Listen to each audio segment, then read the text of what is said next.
Welcome back, everyone. Only after 2 hours inside the program, we're already digging in and we're already starting the discussions on the topic of the conference. After the presentations of the researchers who already gave us a small insight on what have they found out from all the data that they gathered throughout the last months, we're going to go on to our first panel discussion. The idea of the conference is to create a dialogue and to offer space for young people to discuss directly with policymakers and other stakeholders in the process of youth participation. And this is going to be the spirit of the debate that we are going to organize now. Before I introduce you to the debate, I would like to explain on how it is going to be working. We are going to have one round where we will have our guests, that they will present themselves briefly, but they will already start answering certain questions we prepared for them. In the meantime, while they're actually answering the questions, you're encouraged that in the chat, you already start writing some questions that you would like to address. My co-facilitator is going to be following the chat and they will communicate with me the questions that we would bring into the stage. They will ask you if you would like to also join us live, because the idea is, as we said, that throughout this conference, we create dialogues. So we'll have one opening round and then the floor will be yours. Follow the discussions, follow the inputs from our panelists, and then ask questions that afterwards we'll have the chance to follow up. If there are some questions that stay unanswered, we will then talk with our panelists afterwards. We can get some of the answers afterwards, and we can share them through the social media that we use, through the sharing tools that we use, such as Padlet and Menti. So just a bit briefly before we start on what is the objective of today's debate. Today we want to discuss a bit the future. We have been talking a lot about COVID. We have been talking on how this became a barrier for participation for young people in different processes. In the discussion that we want to organize now, we want to be a bit forward-looking. So we will talk on what are the challenges, but more we are going to focus on what have we learned from them and what can be the next step forward. For this, we have a nice variety of guests that we have invited. So I will not take more time, but I'm going to actually introduce the guests that we have today. Today with us, we have a variety of directly representative groups of young people, but then also other stakeholders that are directly involved in working with the young people directly. Today with us, we have Mr. Mihai Dragos, who is the Vice Chair of the Advisory Council on Youth of the Council of Europe. We have Ms. Elsie, who is here from the National Youth Council of Sweden, and then she has participated already in the 3 conferences of the Youth Dialogue, and she's going to give us a bit the youth delegate perspective. Besides this, we have Christiana here from the European Youth Forum, who is a board member who is responsible to follow the Youth Dialogue and the implementation of the Youth Dialogue itself. We have Mr. Uroš Skrinar with us, who is the head of the agency that is implementing Erasmus+, the youth program, and European Solidarity Corps in Slovenia. And we have Ms. Jasna Marić-Krajčić, who is here in the name of the European Commission, from the Director General for Education and Culture. These are going to be our speakers, so follow them closely in their opening statements, and then afterwards, immediately, you're going to get some space to ask some questions. I would like to start with Mihai. Mihai, I have a question for you regarding the position that you're in. You're representing the Advisory Council on Youth. It is the highest decision-making body for young people in the Council of Europe, and it's the body that actually had to work online throughout its whole mandate. You work in a very specific structure where you're meeting, the policymakers are also meeting on another site in the co-management structure. So I guess that there has been a lot of know-how and a lot of things that you have learned through this process and in this year. So I would like to ask you in the next 4 minutes to tell us a bit on how was it to be in the Advisory Council during this period, and what are the main things that you have learned and you would like to take forward after the pandemic has ended. So Mihai, the floor is yours. Thank you very much for this question. Indeed, we have had a challenging mandate. We were very lucky to meet in person in January last year. Otherwise, I don't know how this could have worked. We had to have all our meetings online. What we have learned during this time is that on the one hand, of course, you can still participate even if you have to do it online, but it cannot really replace the offline experience. This is because, for example, in some of our main processes, one of them being the development of a recommendation on protecting youth civic space, we really felt we needed to discuss more with representatives of government in person to address all the differences that we had and to find the best ways to move forward.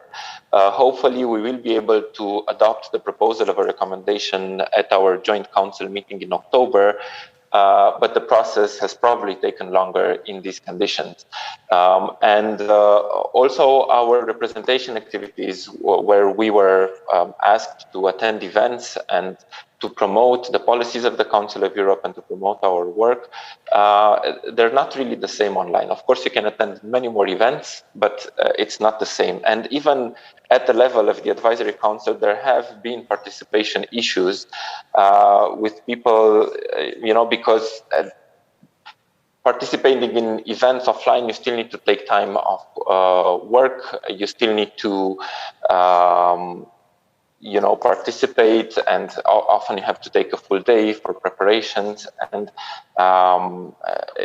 it's really been complicated. However, the work of the statutory bodies has moved on, and we have managed to be a part. Probably we managed in some ways to be more present in Council of Europe activities, for example, especially in the Parliamentary Assembly activities where we managed to attend several sessions. It might have been more difficult if we had to go physically every time we attended one of the sessions. In some ways, this might have actually facilitated a more in-depth cooperation with at the Parliamentary Assembly as well. But we are all very, very, very eager to restart physical activities.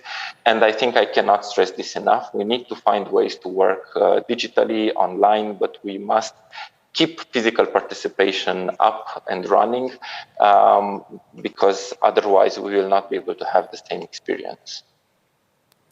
Thank you very much, Mihai, and thank you very much for the specific points that you already gave in the beginning. We're going to move on now to Elsie. Elsie has followed, if I'm correct, the 3 conferences of the Youth Dialogue in this cycle, and she is the youth delegate from Sweden. So she has had the experience to also participate in the online activities that were organized as part of the youth conferences, but also organizing activities in between the conferences. So Elsie, we have a question for you. So what is your view? How would and should the participation look like post-pandemics? Well, I think during this pandemic, it's been a bit of a double-sided situation for youth and youth participation. In the long term, I believe that our participation will be better from the challenges that we have experienced. The whole world was thrust into a digital space since we couldn't leave our homes. And the digital spaces is where youth have an advantage over the older generations. So we have, since more things are moving online, there are more possibilities to participate online. And also, if you look at youth with disabilities, in a whole nother way than before, youth with disabilities have been able to participate. It's a shame that society wasn't prepared to create these digital tools before the pandemic so everyone could be included. But inclusion has been amplified through the digitalization that has happened during the pandemic.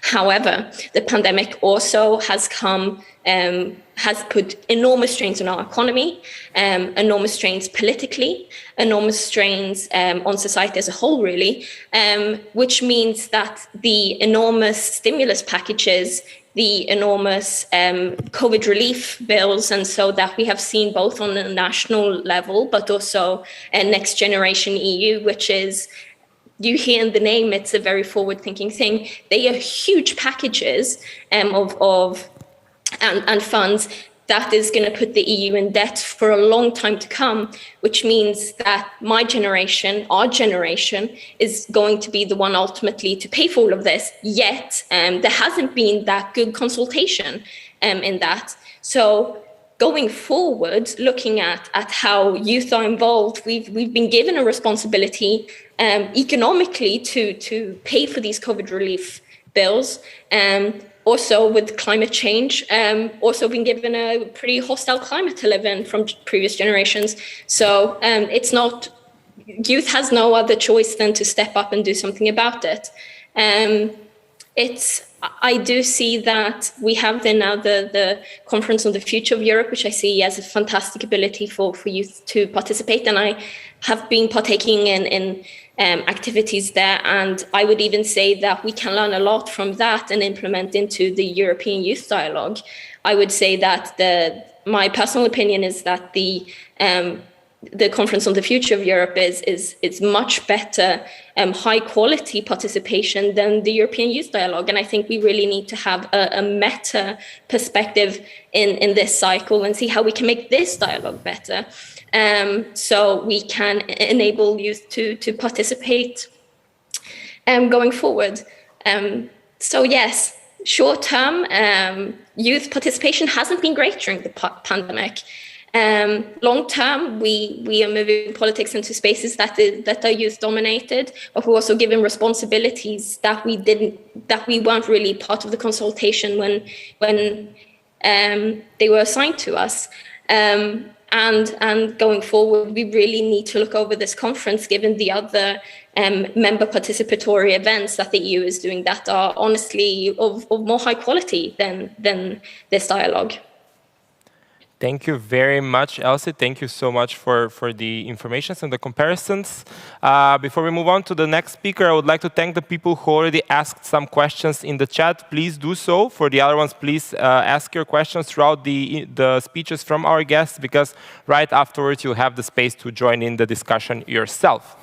So, Christiana, we've actually met on the Youth Dialogue. You have been previously a youth delegate, but now you're here representing the European Youth Forum.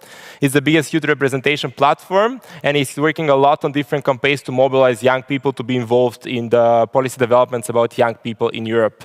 At the moment, just Elsie already started comparing it with the Conference on the Future of Europe. So at the moment, you're already implementing a project for the Conference on the Future of Europe, which is called 25%. So you have already tried to involve young people in the process and in the pandemics to be actively participating in different activities.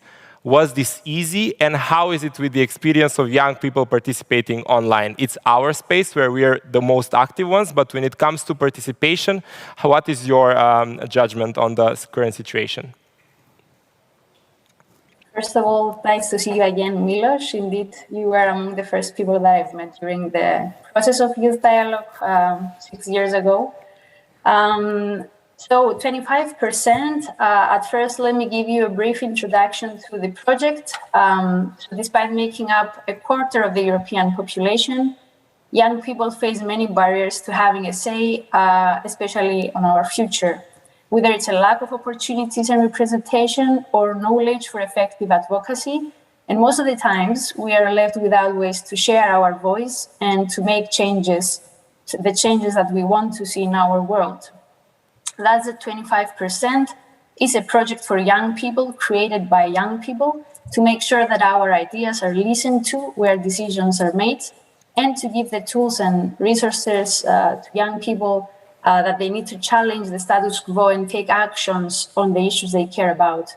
In 2021, as Elsie said, the European Union is calling all citizens to participate in the Conference on the Future of Europe and form together our vision for our continent. This gave us actually the inspiration to start this project, to make sure that youth voices are heard there and that young people have the power to change Europe. What exactly we want to achieve with this? Well, young people to participate in the Conference on the Future of Europe and share their ideas, young people to learn how to make a change in their communities and take action on the issues they care about, and young people to be heard by policy and decision makers. More concretely, to achieve our vision, we want to connect, we want to educate, and we want to empower young people. And that's why we have some activities, 200 local and 5 national events, reaching at least 3,500 participants. Well, during these events, young people will learn how to raise their unique voice at the conference and beyond.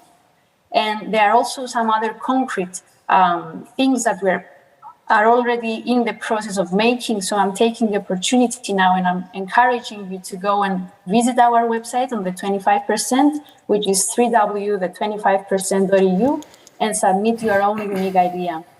So going back to your main question, Milos, I can say that young people reject politics as usual. we are participating less and less in traditional forms of democracy, such as elections, but we choose new political movements over more established political parties, and we participate in a number of new and different ways, including using opportunities provided, of course, by digitalization. We as young people are the biggest users of technologies.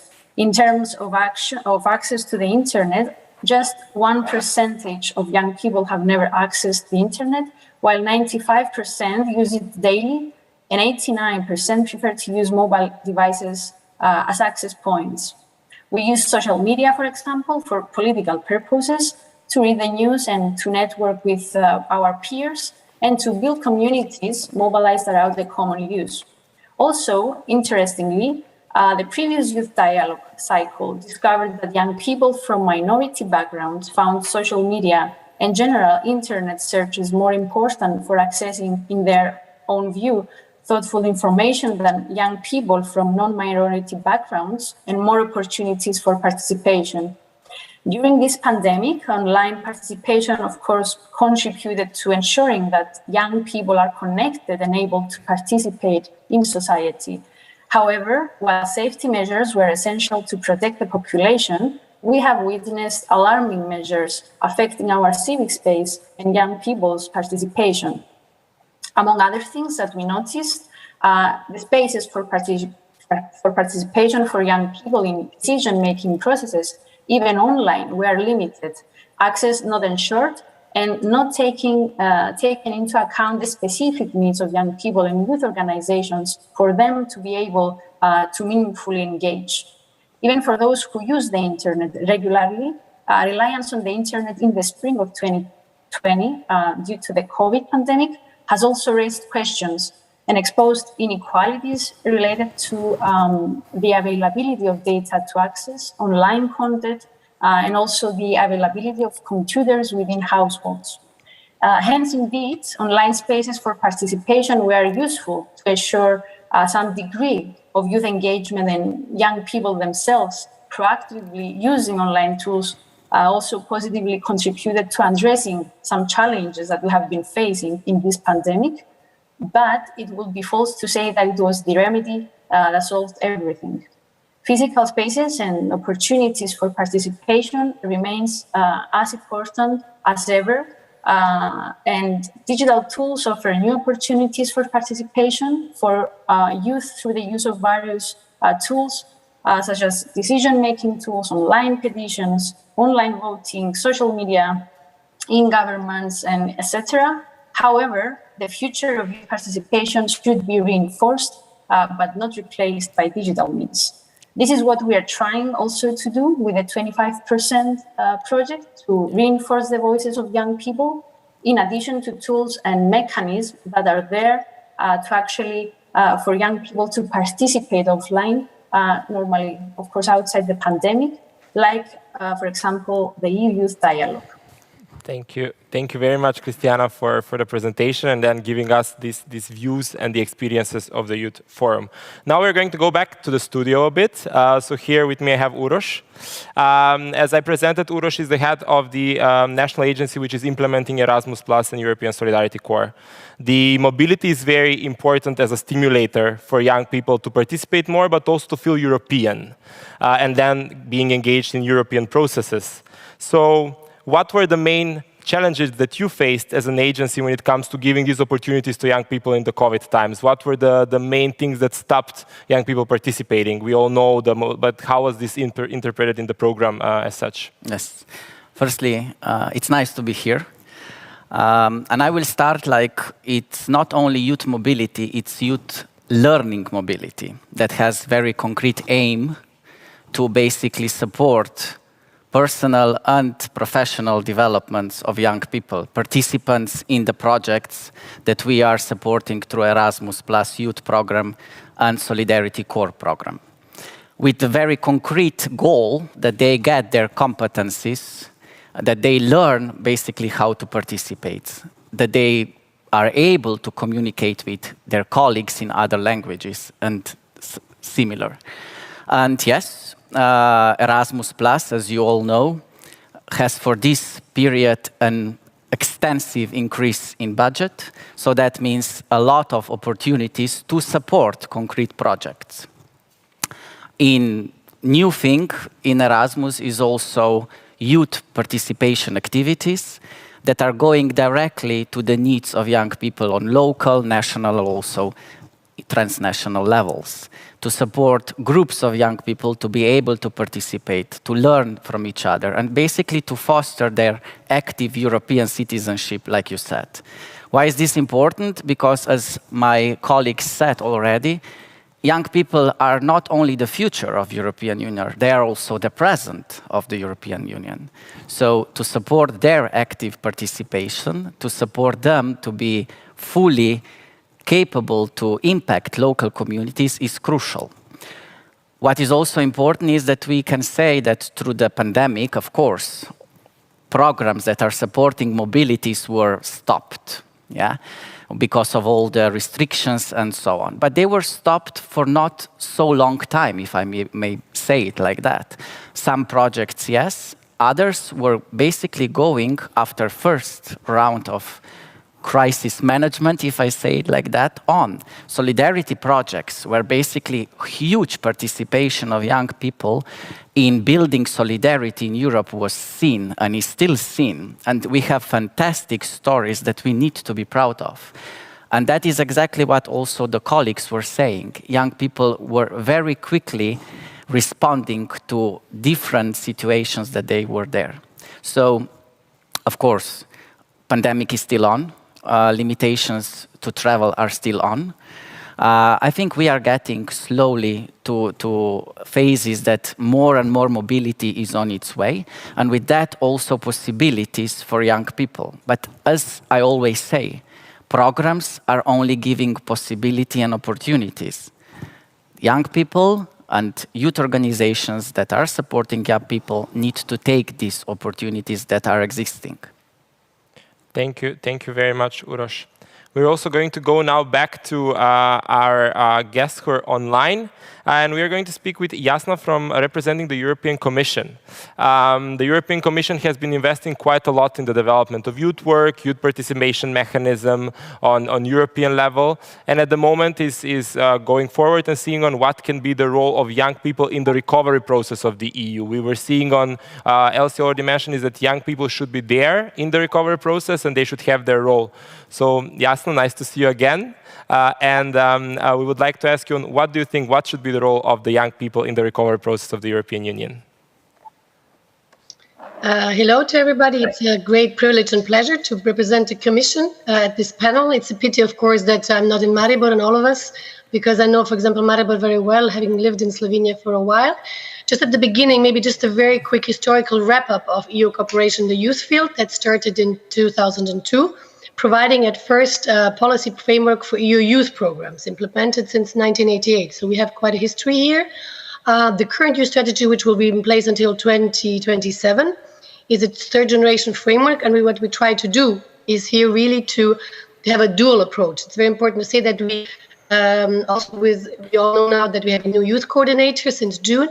And what we try to do is to mainstream youth relevant initiatives across a wide area of policy initiatives, and also secondly to address this engage, connect and empower core areas in the youth sector. Of course, engage stays for in strengthening young people's democratic participation with having the youth dialogue at the center.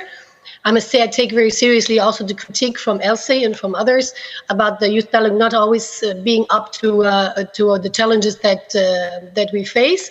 Secondly, in the youth sector we have Connect. These are our mobility opportunities, and colleague Uroš has really talked about them quite in an affirmative way. Even we managed to do quite a lot in the pandemic.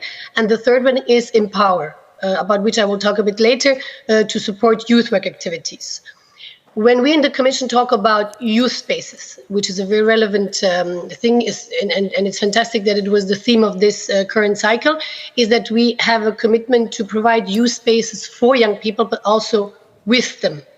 And these youth participation activities that the colleague Uroš from the Erasmus Agency talked about is really one of a very good example that we have, of course, in Erasmus, young people participate with when talking to decision makers, but it's really important that they have their own small-scale projects and that they are successful in it to build them themselves, because in this way they can set up their own ideas, realizing new ideas. I think I can say also here that we were all very excited and a bit surprised also that we had this year that the president pronounced this year the European Year of Youth. And for us in the Commission and among our colleagues, it is a year that is actually, we see it as a year dedicated to empowering young people, because young people have given quite a lot in this pandemic and also before. And for us, it's also, it was very poignant when the president said that Europe needs all of its youth. So in this way that for us in the Commission is that it is everything what the EU does, from the European Green Deal to the Next Generation EU initiative, that it is important that it has a very strong link to protecting young people's future, and with a strong focus on sustainability and inclusion, because these are the two things that young people really care about the most. So concretely, let's say to mitigate the adverse effects of the pandemic, funding from the Next Generation EU initiative will provide strong support in many policy areas linked, for example, to like the education, skills, employment, green and digital transition, and of course, the Commission has a special role in this. So, when you talk about the recovery, we are keenly aware that we need young people's energy and all the knowledge that you have. So, for us, what is most important is actually, and we have the means for it, the framework, that we create a strong basis for that all young people have access to opportunities and the necessary support to live, to work, and to thrive in this in the EU. And for that, we actually need what we, through the EU strategy, this is for us vital, is that if young people want to achieve these goals, our duty is to really continue in setting up a strong policy framework, what we are trying to do, to enable exchange of knowledge and mutual learning between member states, and also to channel funding from Erasmus Plus and other EU programs towards these three strategic pillars: to engage, connect, and empower. So for us, as we said, we are working closely with all the youth stakeholders, especially with the European Youth Forum, to enable this framework to make funding available for this. Thank you very much for this input. Thank you very much for all of our guests that share with us their opening statements. And as I said, now we're going to move on to the space where we want to create a dialogue here. We want our participants, and we have more than 100 participants on this conference, and then many more following us live through the stream. So I would ask firstly to have maybe a couple of people that will join us in live that will share their questions. And then we are going to see for the next round if we can just read a couple of questions from the chat. Thank you very much for my co-facilitators, and thanks for everyone for asking the questions. In the beginning, I would like to give the floor to Maria from Bulgaria that is going to join us live and will ask the question to our guests. So Maria, do you hear us?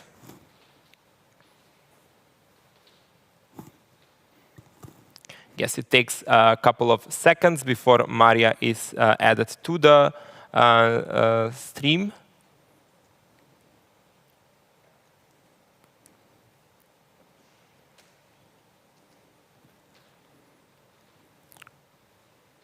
Okay, we don't hear the feed yet, so I guess we can move on with the next person, since I cannot see the feed coming from the person that would like to join us live.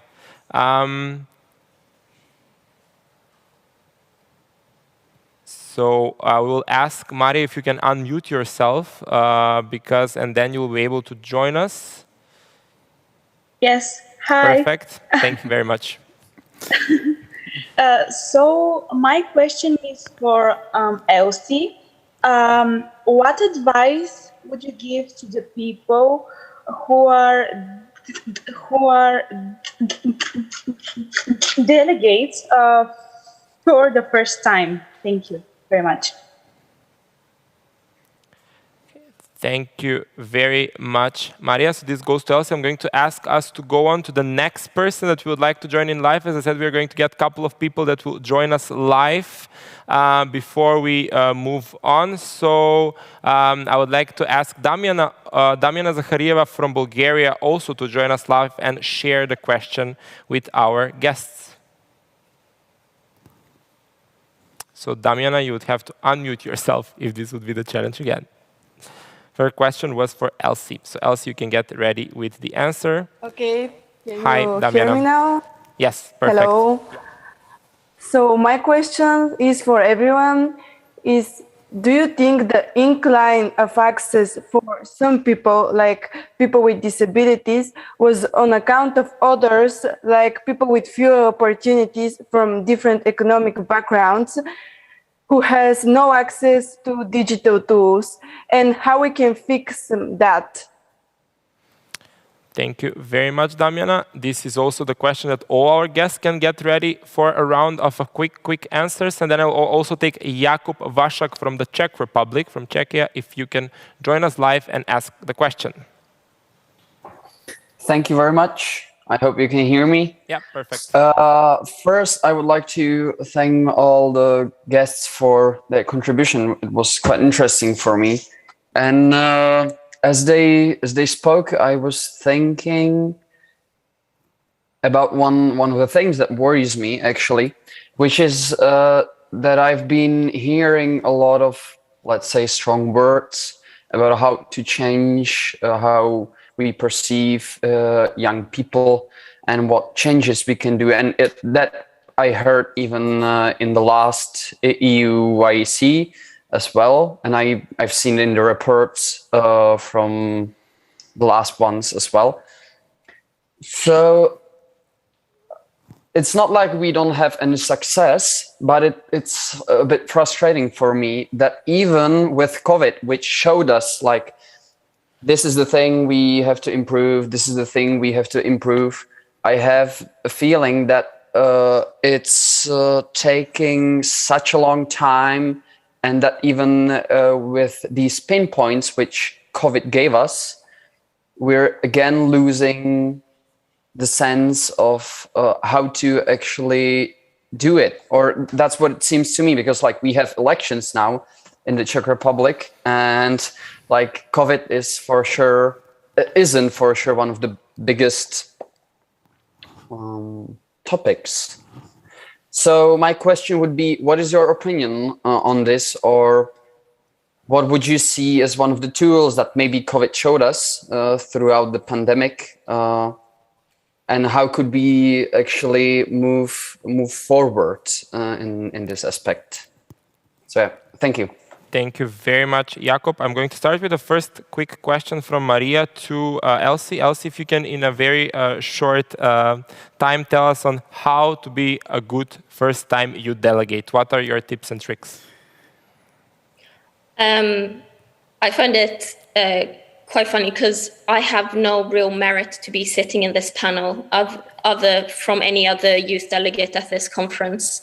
I think the thing that to me makes a good delegate, and what to me, what I appreciate in my colleagues is an honestness and a frankness. We come to this dialogue to talk about the challenges that youth are facing. And even though it may be hard to swallow sometimes, and it is, I think we should be I think we should dare to speak our minds and to be quite honest with the challenges we face and not sugarcoat them, to freely express what is worrying us, and not be afraid that it's not diplomatic, or it's not sensitive, or it doesn't sound nice, quote unquote. My best advice would just be honest, have a frank conversation, because that's what we're here for. Thank you very much, Elsie. I think it's very well said. Use the space which is given there and use it with sharing your opinion. Then we'll go to the next question, which was from Damian, which was very much on the inclusion aspect when it comes to participation, especially she mentioned people with disabilities. What have we learned and how can we do it better? Maybe I can start this time here with Uroš, because maybe it's something you faced a lot when it comes to the implementation of the projects and everything, and then we can go on with a round. So let's just have some quick answers so we also have a space for a couple of more questions afterwards. Yes, okay. I will start that social inclusion and diversity was, and it will be also in the future, one of the core horizontal priorities for the EU programs. I think this is fantastic, and I think that we need to work on this even more. This means that also, and I'm talking, sorry, only for implementation of Erasmus Plus Youth Program and Solidarity Core Program. That means that also in supported projects, there are special means that can basically support participation of all young people, regardless any circumstances that they have, especially focusing on participation of young people with disabilities or young people with fewer opportunities. I must say that national agencies are extremely working on this, and I think that we will be working also in the future to actually give tools and mechanisms, as it was said before by Philip, I think, a few hours before this panel, that they need tools and mechanisms. And concretely, in time of pandemic, European Commission made different approaches or different possibilities for supported projects so that the national agencies could allow also supported projects to buy equipment to basically, or not only buy, but rent equipment that was needed for the participation of young people in the projects that were already approved. But in general, I think we were all stuck at the beginning of the pandemic with a lot of challenges faced. You know that there was also not enough IT technology around us and so on. So I am also quite optimistic that we learned a lot out of pandemic. As my colleagues already said, that we also find new ways of participation and that now we need to find how to go on, not forgetting that still we need social contact, that we need to meet, and that we are all missing this a lot. Yeah? Pandemic only opened a lot of problems that they were there already. Yeah? Not only forgetting on mental health issues of young people. I need to address this. Yeah?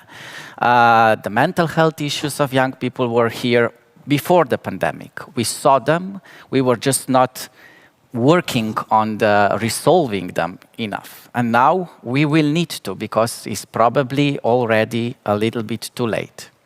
Thank you very much, Uroš. I will also pass the floor to Jasna, since we are on the institutional side. The Commission was mentioned. So Jasna, would you like to add something from what was shared from Uroš when it comes to inclusion and creation of these spaces for inclusion? Yes, indeed. My colleague Uroš has said already quite a lot, but for example, we are working closely with our 7 resource Salto centers, and one of them is our Inclusion and Diversity Salto, which has published a very good publication on inclusion and has actually an inclusion and diversity strategy with quite a few concrete tools and ways how to include, in which way the tools also, and the ways how to include people with a diverse background and disadvantaged young people. So we know it's very often an uphill struggle, and we all know that it's difficult to reach out and to actually get to young people with a diverse background. And we're doing this constantly, helped by youth organizations, helped by our research centers, helped by other institutions who have the same problem. So it is an uphill struggle, and we're working on it. And definitely it's something that it's in the youth strategy, which, as I said, is lasting until 2027.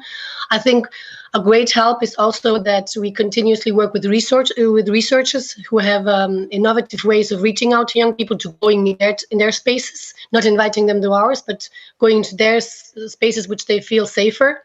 So yes, I mean, it is something that has a that we really focus quite a lot. We have some successes, but there's still many more challenges, indeed. Thank you very much, Jasna. I think you point out a very important point in the end when it comes to inclusion, that we have to go to the places where these people already are and participate in order to make sure that we include them in the processes. Now I'll pass the floor to Mihai, Elsie, Cristiana. You have been involved in processes. You already presented different processes you've been involved in. So whoever you would like to take the floor and maybe share with you on how did you maybe overcome this challenge when it comes to inclusion in the project, for example, Cristiana, that you implemented, and all the work that the Youth Forum is doing on mobilization of diverse groups of young people? Well, of course, the process is constantly changing and it needs to be constantly evolving and changing. And the pandemic just highlighted us the need of using also digital tools. But as I mentioned previously, that's not the solution to be more inclusive, to be more diversity inclusive. We still need to take more measures, and indeed we have to keep the in-person trying and the in-person meetings in order to reach out to those young people that they are either have to face fewer opportunities or are people with disabilities. And as a European Youth Forum, I think we did our best. It was also a challenge for us because as a board as well, we started our mandate being in the pandemic. But when it comes to the youth dialogue, great work has been shown from the national working groups, from all the youth organizations involved. And we need to highlight that with few resources, they've managed to cope and to still be active, still be there for the process, still try to be inclusive. Thank you very much, Cristiana. I'll go on to the next question so we have a bit more time, and this time we'll go with the next question directly firstly to Dragos. So the next question from Jakub was very much on the pace on how youth participation happens, is that sometimes it takes us quite a lot of time to go through the process of participation and then go on into the results, that we have improved this, but then there is still space for improving. And then we have COVID on the other side that has developed our digital competence a bit more, so we have learned from it. So what do you think? What can we do in order to a bit speed up the pace when it comes to the mechanisms that we are using? Or maybe we actually have a good pace. What, in your opinion, is the answer in this direction? Because the Advisory Council on Youth has a very structured approach in their work. So maybe you can share it with us a bit from your perspective.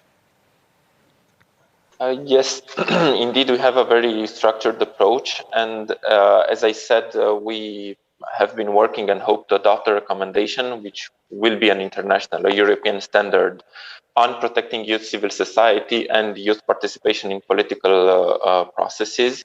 And we do see there are many challenges to making this work. Some of them, first of all, we need to make sure that participation is based in human rights and that there is an understanding of human rights among young people and decision makers, and also that there is an understanding on democracy, what democracy actually means. There have been a lot of debates now in the public sphere on whether certain rights can be limited in order to protect public health, how this can be done. And even though the Council of Europe does has guidelines for member states on how to address COVID-specific and sanitary crisis-specific situations, some member states have not respected these guidelines. And of course, there is a lot of misunderstanding. People think that some people think that you can never have any restriction. Some people believe that it's very good that the government restricts by its own will without, asking the parliament. So all these things need to be cleared out. We need to have context for participation. The context, on the one hand, can be digital, but on the other hand, also needs to be physical. There needs to be spaces and contexts in which people can participate, and there need to be mechanisms and procedures specifically for this.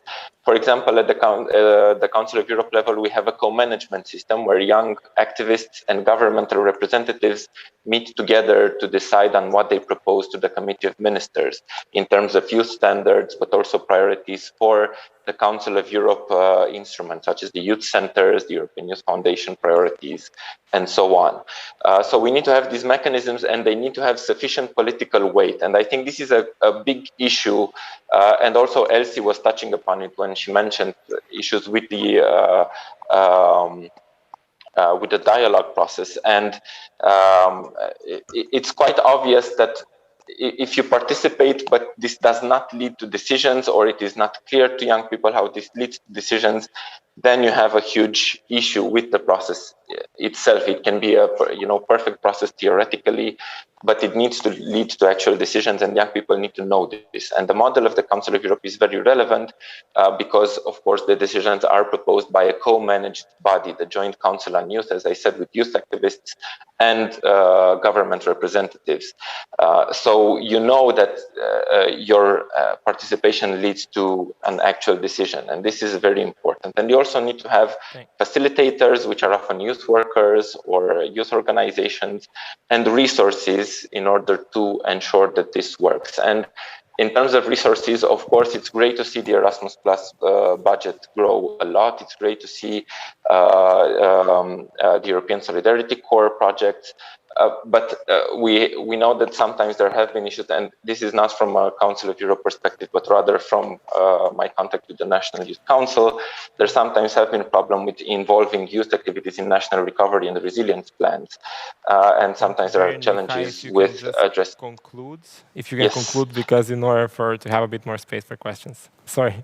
No, I'm really sorry, but this is it, and I will stop now. Thank you. Sorry for stopping you, but we just want to have at least 1 or 2 persons that will join us also.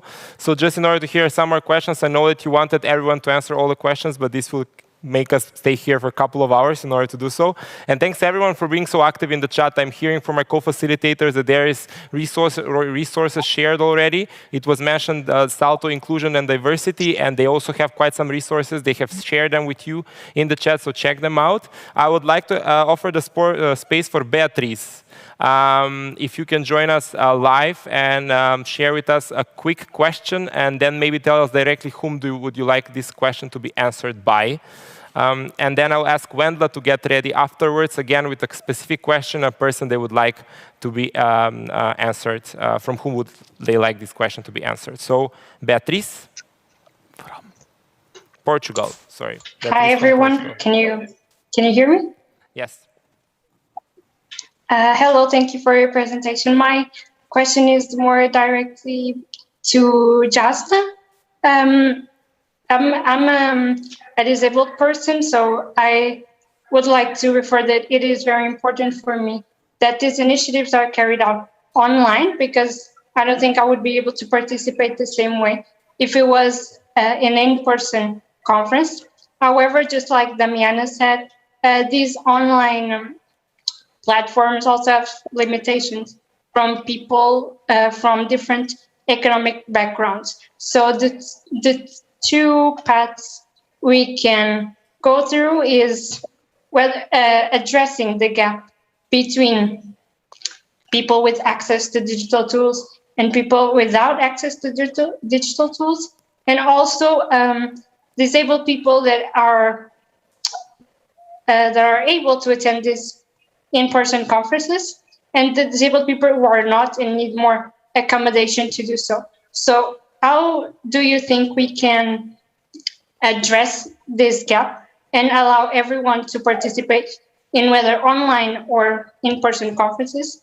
And how do you think we can improve also hybrid events so that they are more engaging and more interactive and therefore accessible to everyone? Thank you. Thank you very much, Beatrice. Do you have an idea of who would like this question to be answered from? Because we won't have time to hear everyone. Because I think it was addressed to me, but very quickly. Okay, else. sorry. Yeah. Yes. Yeah, I mean, I will just Yes. quickly, and so everybody else has also a bit of something to say. I think it's fair to say that we have been now, after 1.5 years and longer, being online, we have a bit of practice of being in online events and even hybrid events. I mean, the youth conference in Portugal was a hybrid event. I think it was partly also in Berlin. So the youth community and every organizers have done a fantastic job in it. We may be tired of it sometimes. We all would like to be physically there, but you have raised a very important point. For some people, it's easier to be online, and I think one of the great things after the pandemic will be that we are more flexible. So we don't have to go everywhere physically. We can go, but we can also combine it.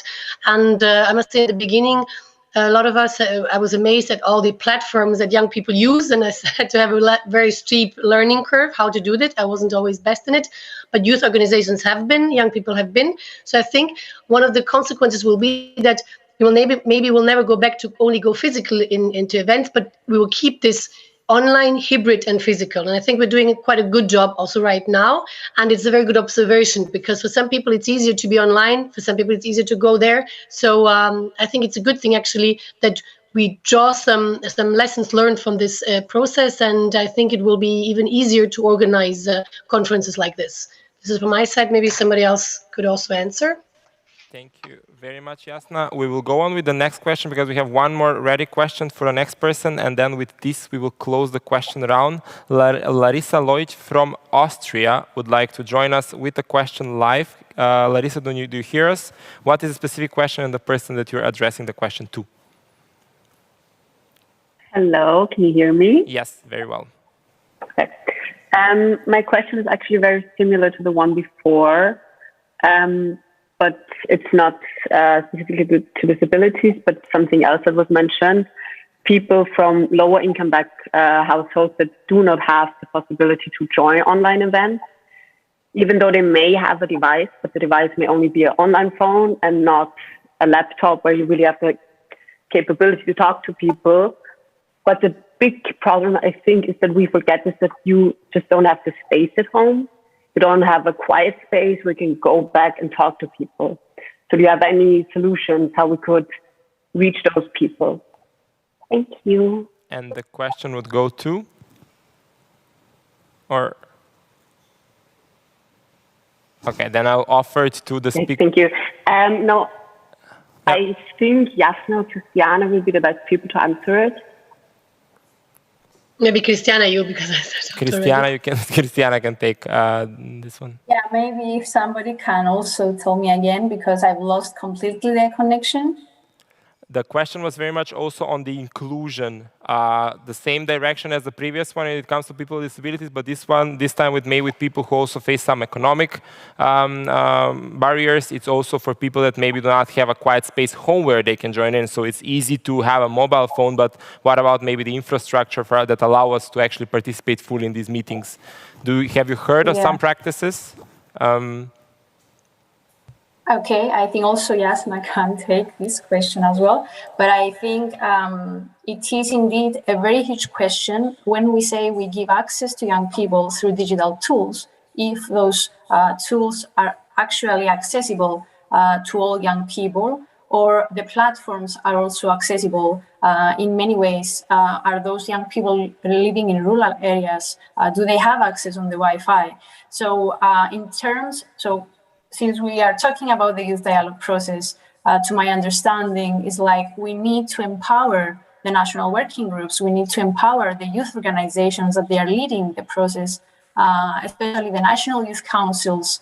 They need to have the resources and the toolkit, let's say, that they can actually reach out to those young people with fewer opportunities, or at least to have the opportunity to run the extra mile and reach out to those young people.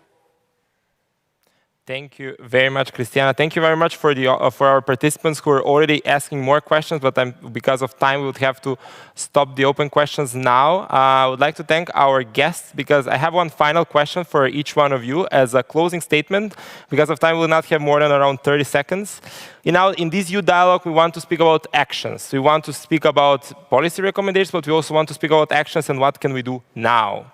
This was the implementation phase. So the question is the same for each one of you. So if you can think of one action at the moment that has to be done in the moment, I know it's hard to choose, what would that action be in order to ensure space and participation for all? One specific action that we can take and do now. So maybe we can start again with the same route as we did it. So Mihai, the space is yours, and then we're going to go with Elsie, Christiana, Uroš, and Jasna with 30 seconds each. Thank you. Thank you very much, Milos. I would say that we should build co-management mechanisms at all levels of governance, from local to national to European, and make sure that young people sit together with decision makers at the table and make decisions. And 10 seconds, I would like to also let you know that we will take a decision on a possible future youth campaign on revitalizing democracy, initiated by the Council of Europe at the October meeting. And if that happens during the next year, there will be several activities, and I would like to encourage you to keep close with the Council of Europe and find out news as they come. Thank you very much, Milos, and good luck to everybody. Thank you, Mihai. Elsie? Well, I'd actually say having a functioning EU youth dialogue. Even in this discussion here, you clearly see how I and Christiana are treated differently than the other speakers. We are called by our first names while the others were introduced with their last names.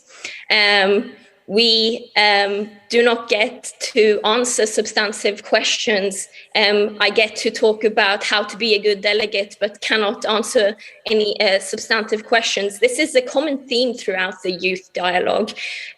This conversation now is a conversation between two youth representatives and the bureaucracy, while the dialogue is supposed to be between the youth and the decision makers. I would say I'm very adamant we need to do something about this, because this is not a valid form of participation. This looks nice from the outside, but we aren't actually affecting anything. We aren't getting our points across, and we're not having a proper dialogue. This isn't participation. So a functioning youth dialogue, which is actually between youth and decision makers, I think would be a good first step. Thank you very much, Elsie. Thank you for the comment taken. And I'm going to space the floor to Christiana. Or Ms. Xenophontus. So I would say prioritize the investments in the youth sector to ensure that all youth services and youth work activities are secured during and of course after the aftermath of the pandemic. But specifically the support of the youth organizations. And when I am referring to youth organizations, apart from the national youth councils, I'm also referring to international youth organizations, and of course to the young people as such. And just one last comment. Jacob previously mentioned something about change. Indeed, change comes very slowly, and we can all admit that. But I will say that by having participants and youth delegates as LC, change can come faster and can help us, actually, the rest of us, to be improved also in the framework of the whole process. Thank you very much, Christiana. Uroš? I don't know exactly, if I'm honest. I think that we need to be loud. The youth work community of practice needs to be loud. Young people need to be loud. They need to demand to be heard and be persistent in that. In my heart, I'm still youth worker. Maybe at the moment somewhere else, but still youth worker, and I know how it was. You always need to convince that what you do is something that you do good and it is valuable for the young people, local community. That doesn't change. It's always there. What I am missing, and I can speak only for Slovenia, is that I'm missing the voice of young people and I'm missing the voice of youth work organizations. I think you should be louder, and then others simply will need, sooner or later, listen to. That's it. Thank you very much, Uroš. Jasna? Thanks. About youth work, I have a very concrete example. We are in the framework of the youth work agenda. We are in the process of developing actually a platform for youth workers where we will listen to the advice of experts of youth workers, of the youth community, to prepare it in the most useful way.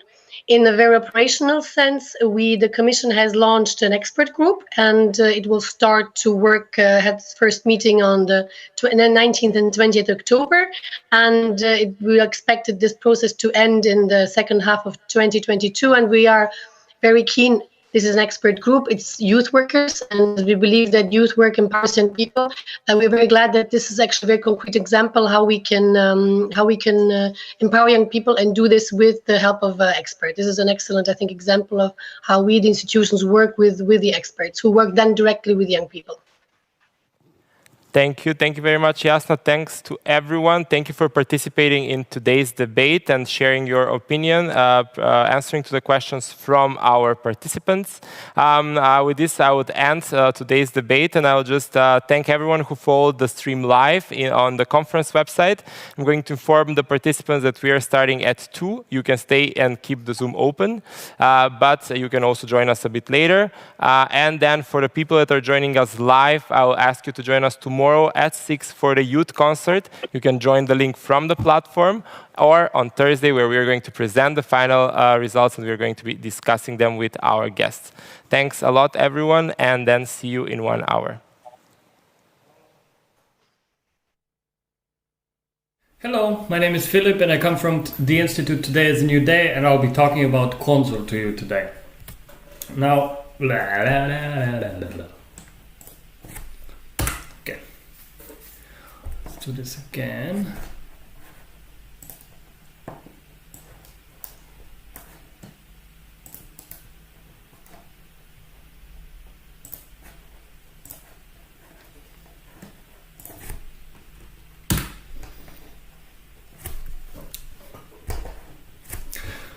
Hello, my name is Philip. I come from the institute called Dan and Sinal Dan, or Today is a New Day in English, and I'm here to talk to you about Consul.